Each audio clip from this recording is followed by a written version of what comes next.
সবাই কয় আমি নাকি রান্না করতে পারি না। আমার কথাটা সত্য না মিথ্যা ভিডিওটা একটু দেখেন তো কষ্ট করি, এরপরে আপনারা কইেন আমি কি পারি নাকি পারি না। জীবনে প্রচুর খাইতে হইলে তো রান্নাও করতে হবে নাকি। বন্ধুরা, ঘটনা হইতেছে আজকে বাড়িতে কেউ নাই তো সকাল থেকে চিন্তা করতেছিলাম যে কেমনে রান্নু, না খাই তো আর থাকতে পারতাম না। তো এবার বাংলাতে একটা কথা আছে, হ্যাঁ, যে রাঁধে সে চুলো বাঁধে।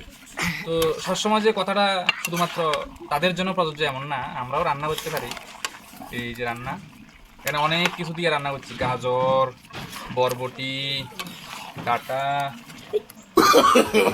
No, no, no. আরো কত কিছু দিছি, লবণ দিছি, জল দিছি, হলুদ দিছি, মরিচ দিছি, তারপর কাঁঠাল দিলাম। হুম, এই বছর প্রথম কাঁঠাল খাইতেছি। আহা, শুধুমাত্র তারা রান্না করতে পারে এমন না, হ্যাঁ, রান্না কিন্তু আমরাও করতে পারি। তারপর রান্নার মাঝে মাঝে আরো অনেক কিছু দিতে হয়, গরম মশলা দিতে হয়, নিরামিষের একটালি গরম মশলা দিলে কি একটু মাংস মাংস ব্যাপার আসবে। এই যে ধনে পাতা, একদম ধনে পাতা ফ্রেশ দিয়ে দিলাম। ধনে পাতা দিলে একটা আলাদা ফ্লেভার আসে, কি যে স্বাদ লাগে রে খাইতে রে।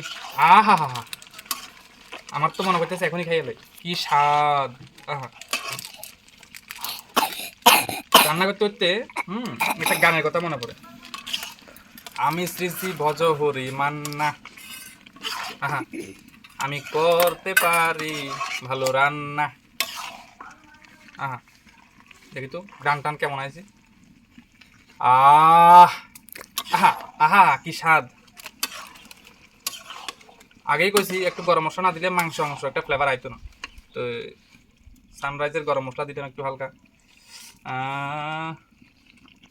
চলেগা চলেগা চলেগা। আজকে এটি আমি আমার মিসেসের সারপ্রাইজ দিব, সারপ্রাইজ।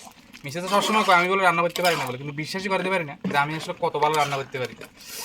বাড়িতে আইয়ে দেখবো যে তার হাজব্যান্ডের রান্না করি এক পরে রান্না দিলেছে, এরকম অবস্থা। খুশি যাবে আজকে, কত খুশি বলি কবির মতো কিচ্ছু নেই। দেখেন একদম হয়ে গেছে, কন্টিনিউ রান্না করতেছে, শেষ কমপ্লিট।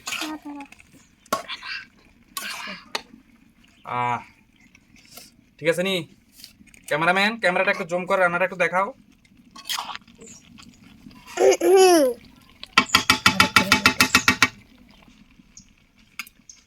খাইছি রে, স্বাদে তো মনে ভাগলে যে মনে করি আমার নাকের মধ্যে এমন একটা সেন্টাইতে আছে। ঘটনা হচ্ছে কেবল রানলে তো কেবল হইতো না, এটা স্বাদ হয়েছে একটু দেখতে হবে না এটি, নাহলে তো আবার গিন্নি আইয়ার দিব গাইল। একটু দেখি, আরে বেশি হয়ে গেছে তো, এত কিছু দেখলে হইতো না, একটু কমাই না, কমাইতাম না, সবটু খাই এলাম আগে, আমি টেস্ট হয়েছি দেখুন আরে স্বাদ হইলে না, এরপরে যদি লবণ কম হয় একটু লবণ বাড়া দিতে, নাহলে তো আবার বলবো যে তুমি কচু রান্না করতে পারো, কচু একটা মান সম্মানের ব্যাপার আছে না। শেষ শেষ কমপ্লিট, একদম কমপ্লিট। এবার শুধু দেখমু খানাটা ঠিক আছে। আমি শ্রী শ্রী বজ হরি মান্না।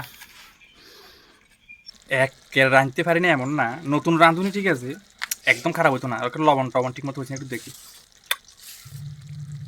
লবণে না কমিয়ে গেছে। যাই হোক, কেউ দেখতো না কিন্তু, হ্যাঁ, একটু গোপনে দিয়ে দিলে বেদাল শেষ, কেউ দেখতো না। লবণ কমাচ্ছে ওষুধে নাই, যারা হাই প্রেশার রোগী আছে লবণ বেশি খাইতে পারে না, তা আমি হাই প্রেশার, নানা কারণে হাই প্রেশার, তো আমি লবণ একটু কম খাইতে ভালোবাসি। আমি যেমনি রাঁধছি বাকিরও এমনি খাইব, আমি রাঁধছি না।